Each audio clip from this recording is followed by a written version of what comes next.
versículos 11, 12 e 13. Efésios, capítulo 2, versículos 11, 12 e 13.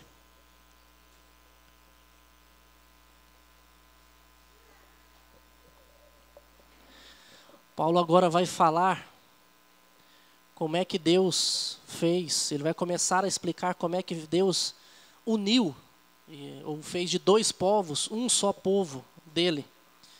Um povo judeu e o povo gentil. O judeu foi separado do restante de toda a humanidade. Foi separado pelo próprio Deus. Deus o separou. Mas nós vamos ver que tinha um propósito disso. Então, toda nação que não era judeu era chamado de gentil. Então, existiam esses dois povos, segundo o judeu, né? O que era judeu e o que não era, que era chamado de gentil. Nós vamos ver que tinha uma inimizade entre eles. E vamos ver que eles estavam separados entre si e o gentil separado de Deus. E como é que Deus traz esse povo para perto dele, esse povo gentil, e faz dos dois um só povo, não mais judeu e gentil, mas um só povo que é o povo de Deus. Diz assim o texto: portanto, lembrai-vos de que outrora, vós, gentios na carne,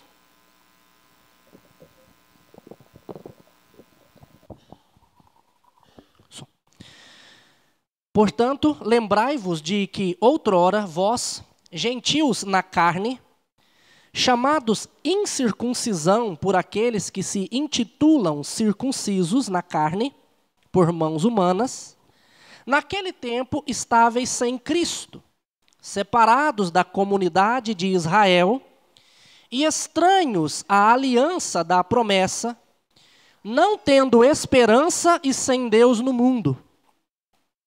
Mas agora, em Cristo Jesus, vós, que antes estáveis longe, fostes aproximados pelo sangue de Cristo Jesus.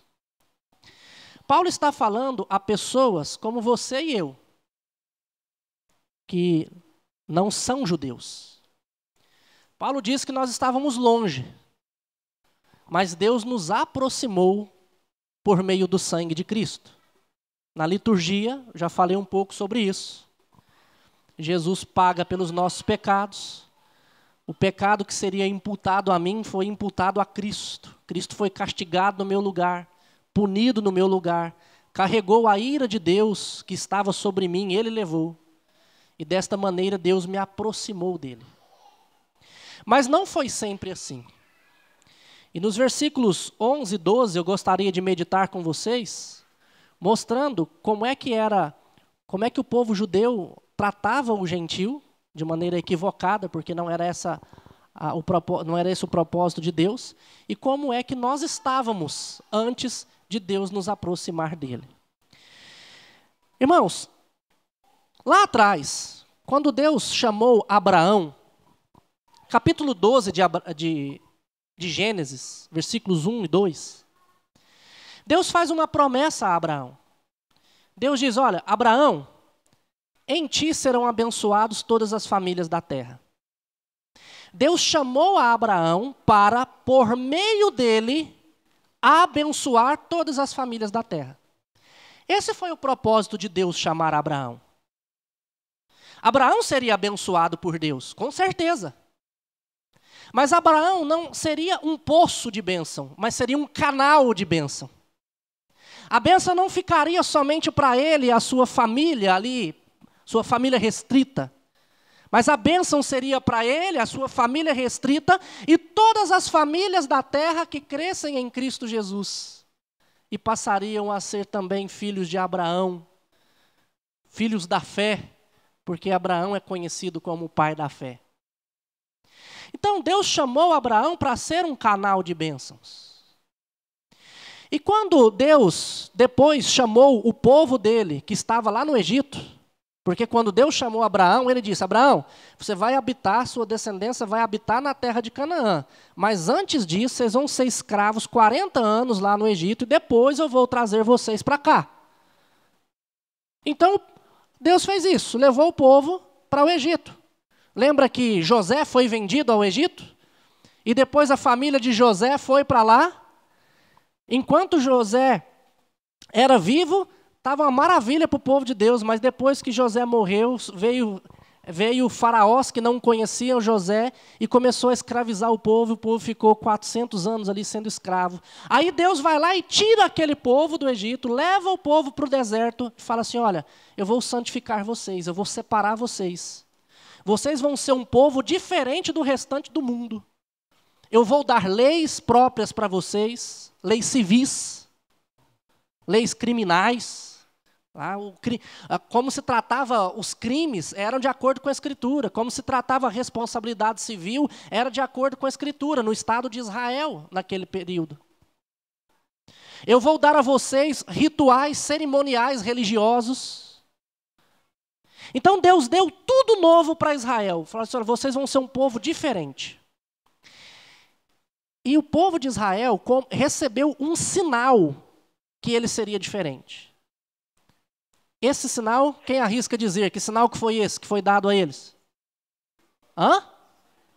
A circuncisão. Muito bem, vocês estão lendo a Bíblia? Exatamente, a circuncisão. Acontece, gente, que Deus tinha separado esse povo e dado esse sinal que eles seriam diferentes, porque só o povo de Israel que circuncidava, ninguém mais fazia isso. E Deus tinha feito isso com um propósito. O propósito era o que Deus havia anunciado a Abraão. Por meio deles, abençoar todas as famílias da terra. Deus separou Israel, não foi para Israel ficar olhando para o restante do mundo e criticar e não fazer nada, ou mandar todo mundo para o inferno. Não. Deus chamou Israel para ser um canal de bênção, para por meio de Israel, o evangelho chegar a outras pessoas. Então Deus separou aquele povo, cuidou desse povo até a vinda de Cristo Jesus. Esse povo ficou separado de todos. Veio Jesus e com Jesus o evangelho é anunciado a todas as nações. Acontece que o judeu, ele não entendia isso. Ele próprio não entendeu isso nas Escrituras. Está escrito lá que Abraão seria para abençoar todas as famílias da terra, mas eles não entenderam assim. O judeu não entendeu o propósito de Deus ao escolher a nação de Israel para ser seu povo. E o judeu passou a fazer da diferença um problema, um obstáculo para a amizade. Eles deveriam ser diferentes do restante do mundo para praticar a justiça, fazer as coisas boas, mas não era para ter inimizade com os outros. Pelo contrário, era para abençoar os outros. As diferenças, elas existem. Menosprezá-las é tolice. Mas Deus não nos separou também como um povo dele para que a gente tenha inimizade com o restante do mundo. Pelo contrário, é isso que eu quero meditar com vocês também nessa noite. O problema do judeu é que ele havia se agarrado ao sinal que os diferenciava dos outros. E ele fez desse sinal um problema. É por isso, gente, que aí, no versículo 11, olha o versículo 11 do texto que nós lemos.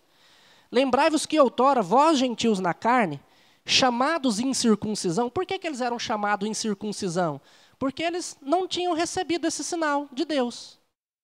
E aí Paulo diz assim, por aqueles que se intitulam circuncisos na carne por mãos humanas. Por que Paulo fala isso? Aqueles que se intitulam circuncisos na carne. Porque eles se apegaram só no sinal, o sinal externo, que era feito na carne. Mas aquela circuncisão, ela representava muito mais do que um sinal externo. É que aquela pessoa deveria ser diferente, consagrada, dedicada ao Senhor, viver de acordo com o Senhor, com um propósito de levar o conhecimento de Deus a outras pessoas. Mas os judeus não entenderam assim. E eles fizeram disso uma inimizade contra os outros povos. Gente, agora, o que eu queria meditar com você nesse ponto?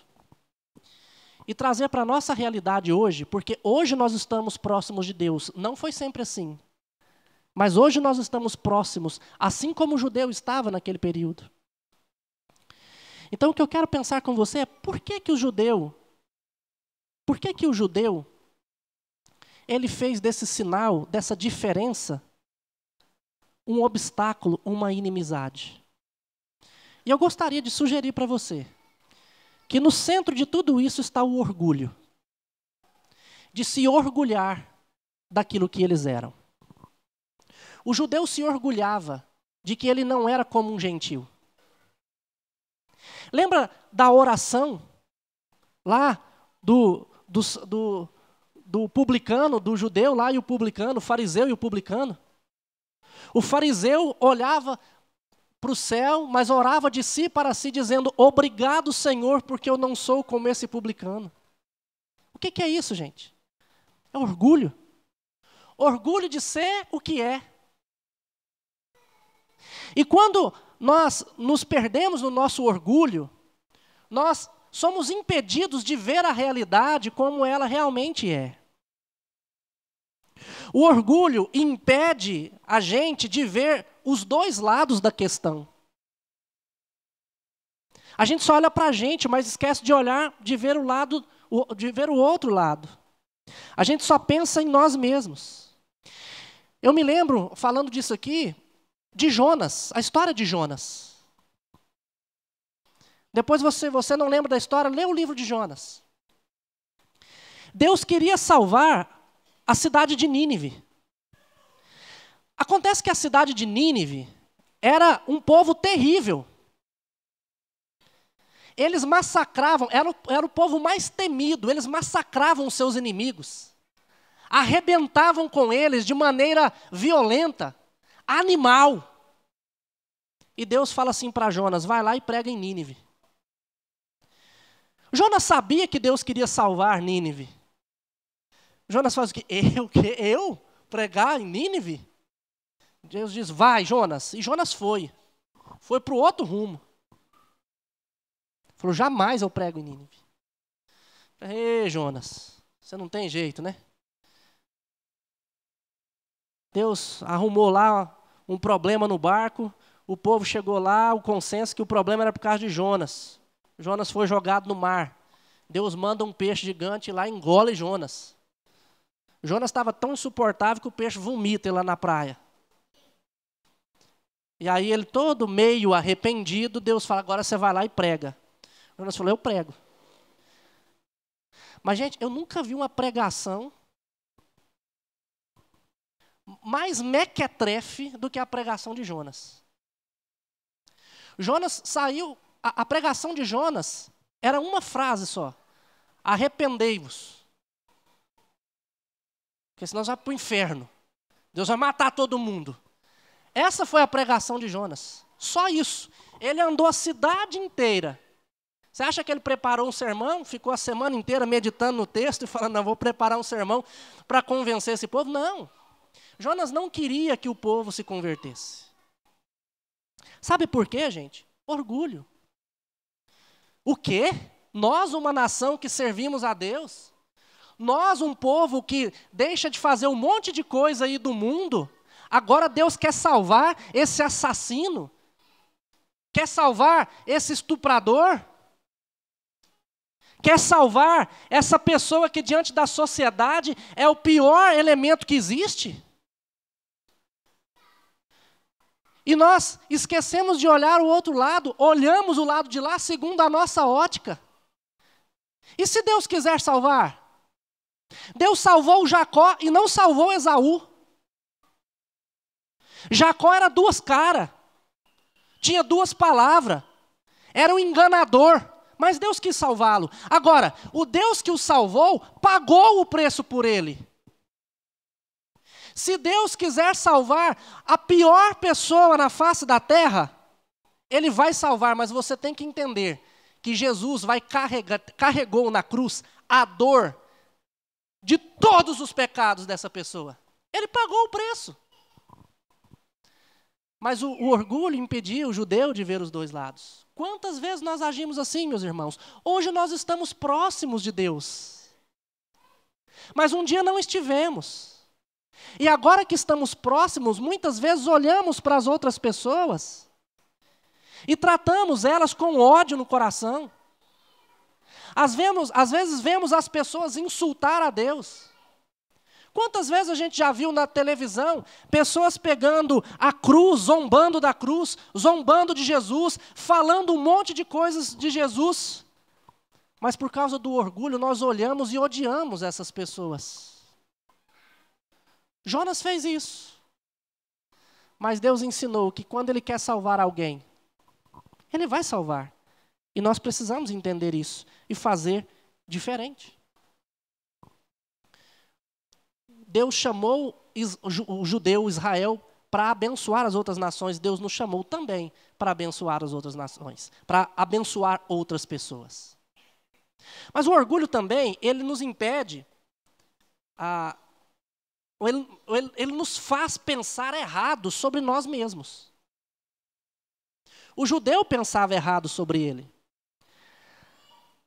Paulo diz aqui no nosso texto, aqueles que se intitulam circuncisos. Eu disse para vocês que a circuncisão era um sinal externo, mas de algo que deveria ter acontecido internamente. Só que o judeu só estava com sinal externo, por dentro ele estava podre.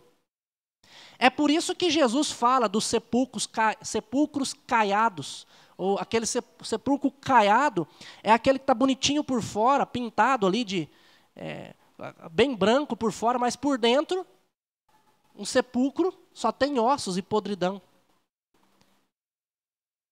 Então, o judeu só tinha um sinal externo, mas internamente estava terrível. Tanto é que, olha só, Romanos capítulo 2, versículo 29, lá Paulo diz o seguinte, porque judeu é aquele que o é interiormente, e circuncisão a que é do coração, no espírito, não segundo a letra, e cujo louvor não procede dos homens, mas de Deus. Ou seja, circuncisão, quem é circunciso verdadeiramente, quem tem o sinal da circuncisão, não é só aquele que é externo, mas é aquele que é interno. Porque se tiver o sinal externo, mas internamente ele não tivesse convertido ao Senhor do universo, esse sinal externo pouco importa. Mas o judeu, ele olhava para si e falava assim, eu sou circuncidado. E ele se orgulhava disso. De que adiantava? Nada, não adiantava nada. Assim, muitas vezes, nós, povo de Deus, que antes estávamos longe, agora estamos perto. Muitas vezes nós agimos assim.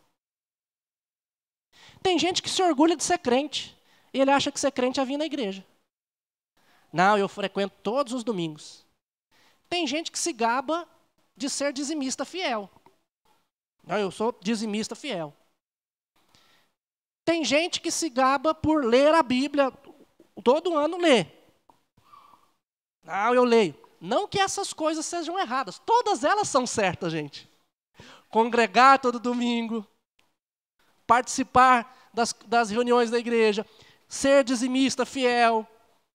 Ler a Bíblia todos os dias, todo ano. Tudo isso nós devemos fazer. Mas prestem atenção. Tudo isso cumpre um propósito maior. Nós temos que tomar cuidado para a gente não deixar essas coisas que são lícitas nos orgulhar e começarmos a olhar para o outro e tratá-lo como menos do que a gente, porque a gente cumpre mais coisas que a Bíblia nos diz para cumprir.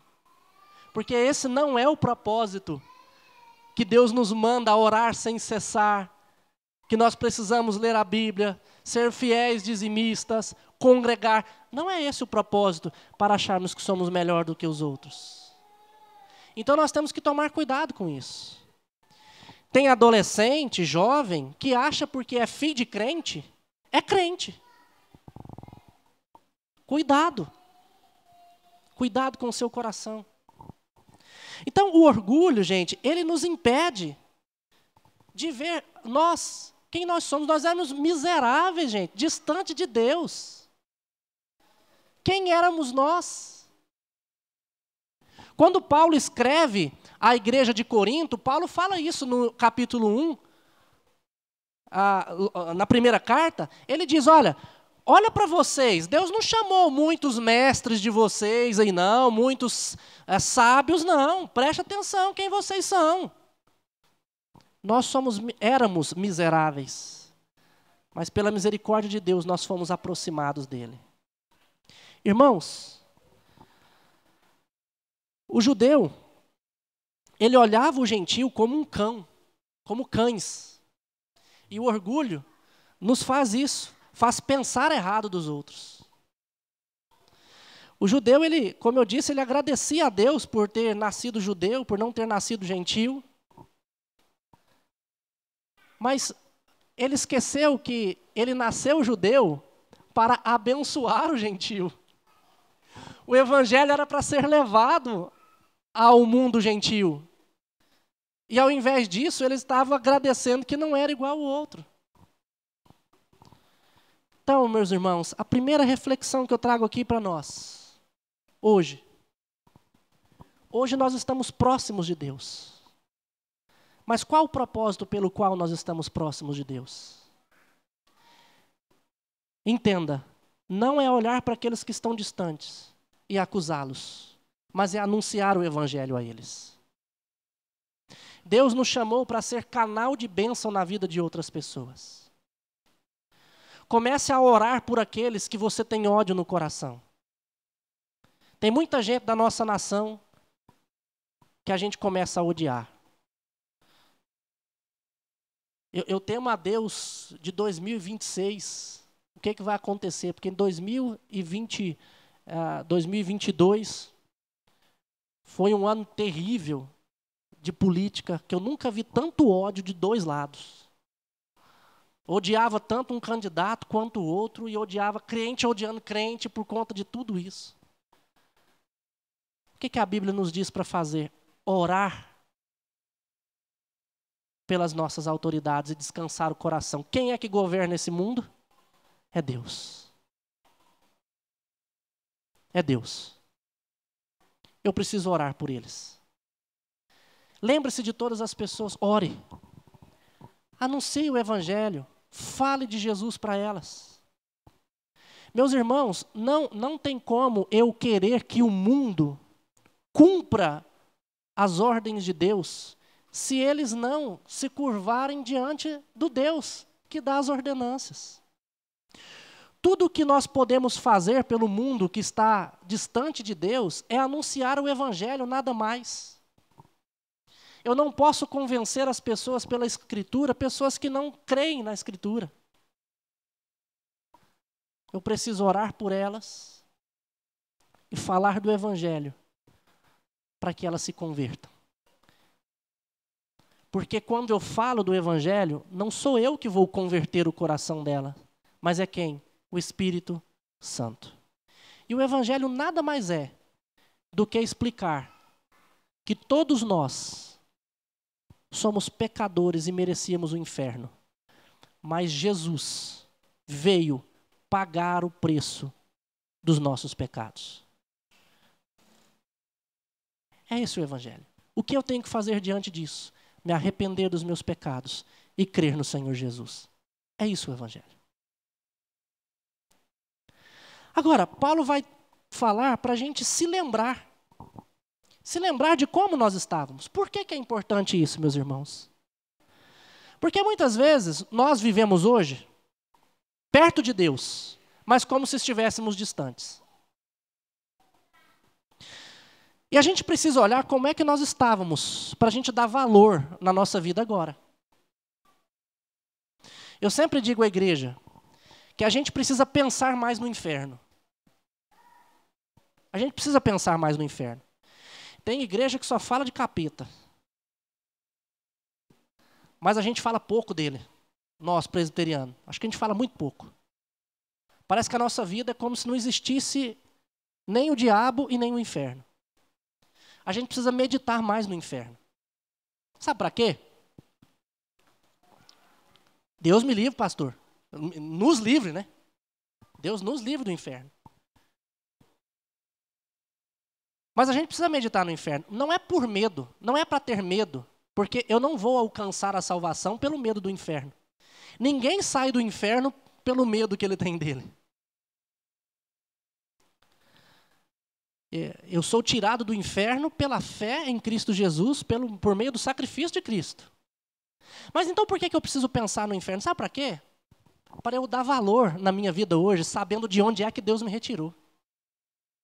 Saber o que eu merecia, que eu precisava estar lá. Mas por causa do grande amor de Deus por nós, enviando Cristo Jesus, eu fui retirado desse lugar. Quanto mais noção eu tiver do inferno, mais gratidão eu vou ter pela salvação em Cristo Jesus. Olha o que Paulo diz aí no versículo 12. Ele diz que antes nós estávamos sem Cristo. Alguém que está sem Cristo está no inferno, meus irmãos.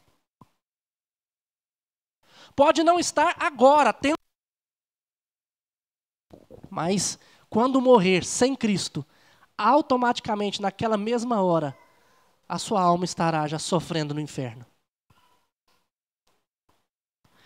Paulo diz que nós estávamos separados da comunidade de Israel.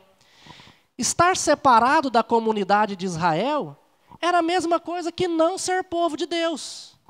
Nós não éramos povo de Deus. Um dia nós éramos povo de qualquer outra coisa menos de Deus. Mas agora nós somos povo dele.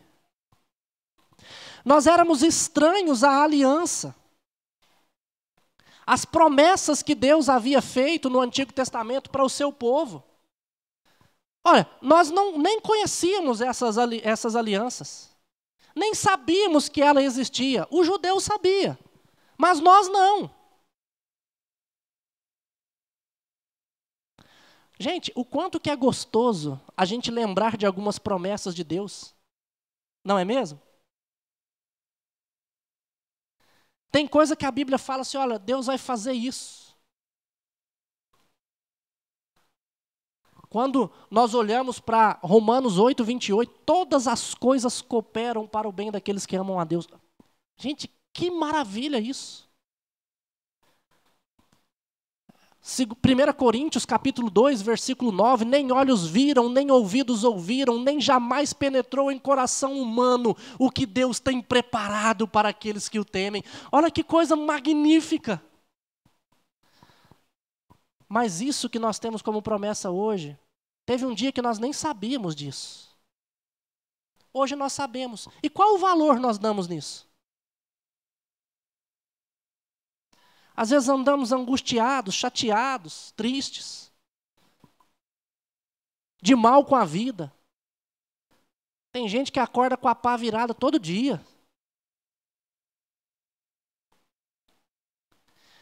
Mas veja que nós estávamos sem Cristo, não éramos povo de Deus, não tínhamos essas promessas, agora temos. E Paulo termina dizendo que nós não tínhamos nem esperança e estávamos sem Deus no mundo.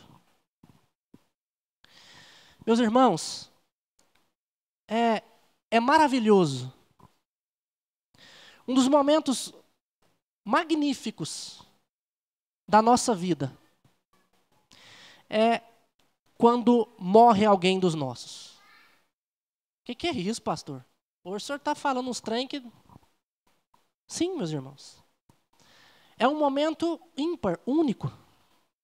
Não é à toa que Salomão, em Eclesiastes, diz que é melhor estar na casa do luto do que na casa de festa, onde há festa. Porque naquela nós vemos o fim de todo homem. Nós refletimos sobre isso.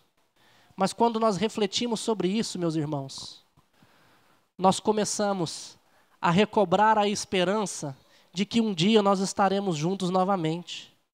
Nós começamos a chorar a saudade, porque agora nós vamos ficar um tempo separado, mas nós nos fortalecemos na esperança de que vamos viver a eternidade juntos. Vai num velório de alguém que não tenha Cristo, que tenha morrido sem Cristo, para você ver como é que é. A desesperança, a tristeza, a incerteza. Meus irmãos, Nós somos um povo que morremos bem, porque morremos no Senhor. Hoje, pela manhã, como foi avisado para os irmãos, eu fui até a cidade de Piranhas, no velório de um pai, de um amigo, pastor. E o quanto é bom poder cultuar a Deus em um momento como aquele. A gente chora, ao mesmo tempo sorri, porque fica a saudade. Mas maior do que a saudade é a esperança que nós temos em Deus. É tão gostoso. Acontece que quando nós estamos aqui bem, tranquilos, a gente não pensa muito nisso. Sabe que a igreja, quando ela mais se aproximou de Deus, ao longo da história, foi quando Deus deu perseguição para ela. O primeiro agente missionário de Deus nesse mundo foi Herodes, que começou a perseguir a igreja em Jerusalém, e o povo de Deus se espalhou pelo mundo.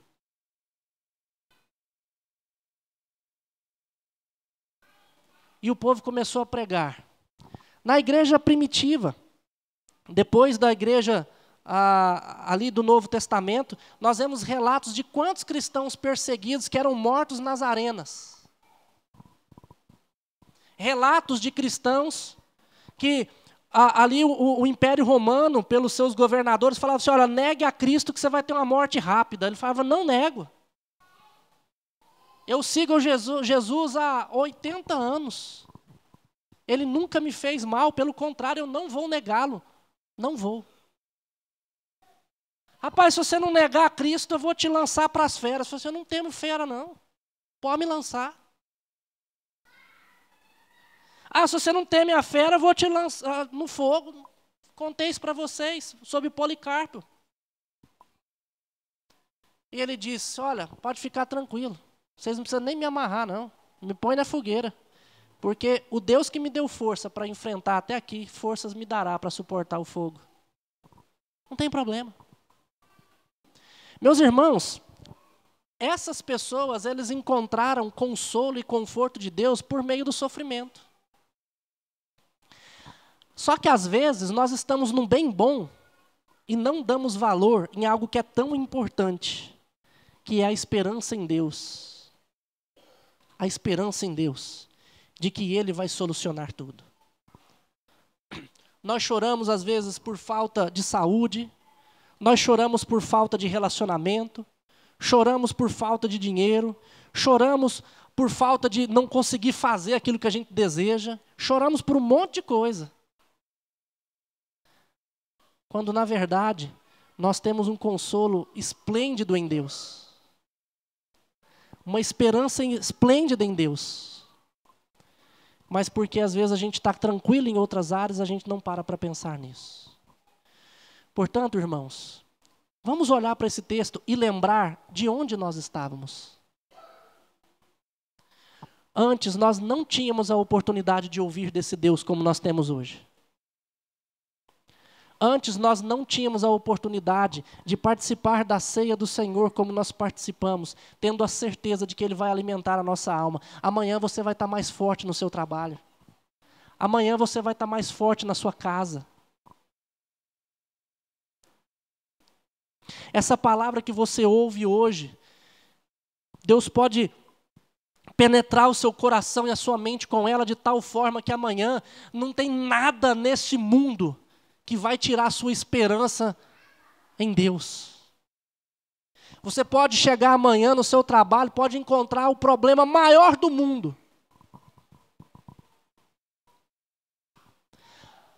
Mas você vai ter a certeza de que o seu Deus é maior do que qualquer problema. Então, meus irmãos, lembre-se, onde nós estávamos e onde nós estamos hoje. Esses próximos domingos, nós vamos ver que hoje, onde nós estamos, é uma família. E nós precisamos viver assim. Nós precisamos fazer desse ambiente um pedaço do céu. Porque Deus nos chamou para isso. Um dos propósitos de Deus ter chamado Israel era para, em Israel, ser um ambiente que se destoasse de todo o restante do mundo, porque ali as pessoas deveriam viver como se estivessem vivendo no céu, um pouquinho do céu. E eu gostaria que você fosse para casa hoje pensando nisso. Pensando onde é que nós estávamos, onde nós estamos hoje. Para que nesses próximos domingos nós possamos aprender de como nós devemos fazer desse lugar um pedacinho do céu. De quão importante é o prazer de estarmos juntos e esperando no nosso Deus por todas as bênçãos que Ele tem para as nossas vidas. E que assim nós, como igreja do Senhor Jesus, possamos ser um canal de bênção para esse bairro, para essa região, para outros lugares. Porque se um dia nós estávamos longe, Deus nos chamou para sermos uma família, para sermos um canal de bênção, para abençoar outras pessoas. E que assim a gente possa cumprir o propósito pelo qual Ele nos chamou. Vamos nos colocar de pé e orar a esse Deus.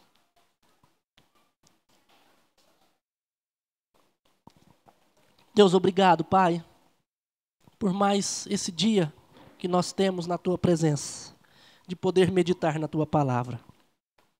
Obrigado, Senhor, porque o Senhor nos alimenta. Obrigado, Senhor, porque um dia o Senhor nos adotou. Obrigado, Senhor, porque o Senhor nos chamou para sermos um canal de bênção na vida de outras pessoas. E hoje pedimos a Ti que nos ajude a viver dessa maneira. E agora, irmãos, que a graça do nosso Senhor e Salvador Jesus Cristo, que o amor de Deus o Pai e que a eterna consolação do Espírito Santo repouse sobre vós hoje e para todo sempre. Amém. Amém. A igreja pode se assentar. Queremos agradecer a presença de todos e, de uma maneira especial, os nossos visitantes. E gostaria de saber só se tem algum visitante, pela primeira vez, que nós gostaríamos de lhe entregar uma pequena lembrança. Há algum visitante que esteja pela primeira vez? Obrigado pela presença do senhor. Nome? Eli. Nome maravilhoso. Grande profeta.